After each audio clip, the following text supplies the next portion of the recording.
a request was put in for a small protest to the police. It was a small protest which would have been managed similarly to the small protests that took place during the course of this week, where people respected the health orders and they respected social distancing. There are health orders in place in New South Wales at the moment in relation to public gatherings, in relation to the number of people in a public space, etc.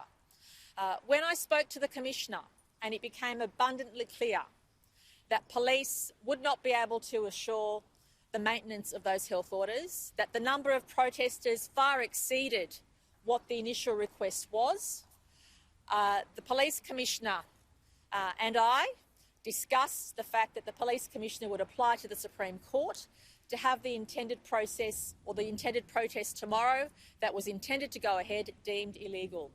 This is because the protesters could not guarantee adherence to the health orders, they could not guarantee safe social distancing, and simply the number of protesters far exceeds the health orders, and we can't afford to have exceptions for anybody.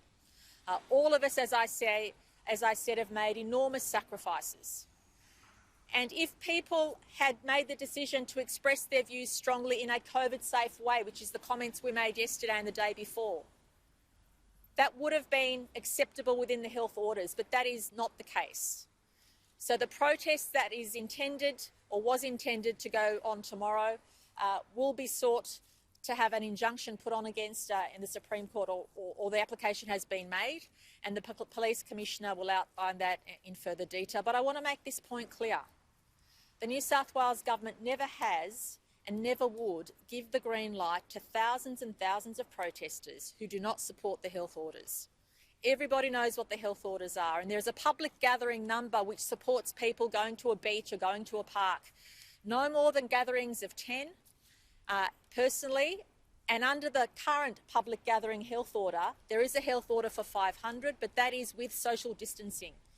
That allows police to maintain social distancing in a public space like a beach or a park.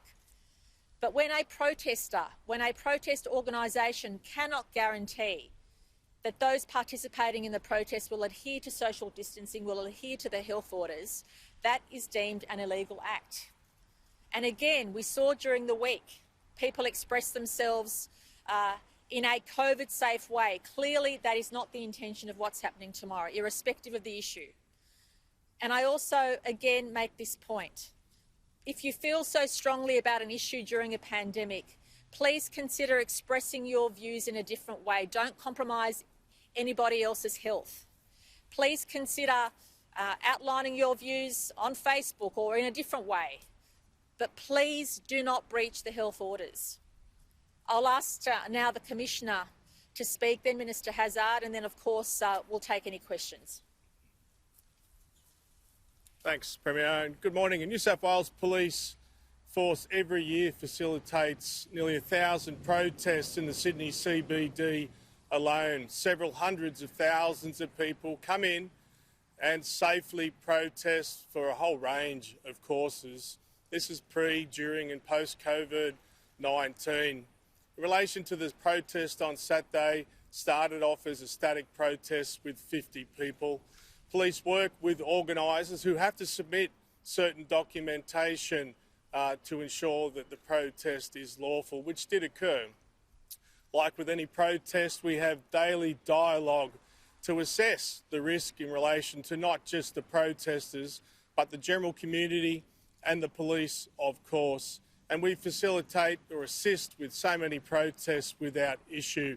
This protest in particular has grown in numbers. We don't just take advice and guidance from the protest organisers, we also view social media closely. As of this morning, that had escalated to a potential 10,000 protesters turning up, and the organiser himself admitted that he couldn't ensure that the protesters could adhere to his Form 1 or the current health orders.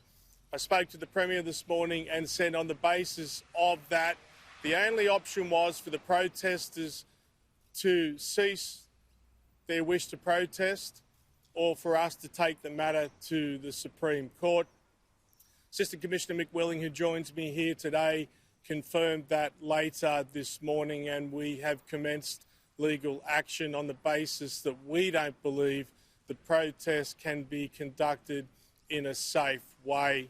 Now, obviously, that will take a few hours. We won't know the answer to that question until later this afternoon. Now, regardless of that, we have been pre-planning for this protest like we do any other. Regardless of the outcome of the Supreme Court application, police will be in force in a coordinated way to ensure the safety of the protesters and to ensure the safety of the general public and, of course, the police.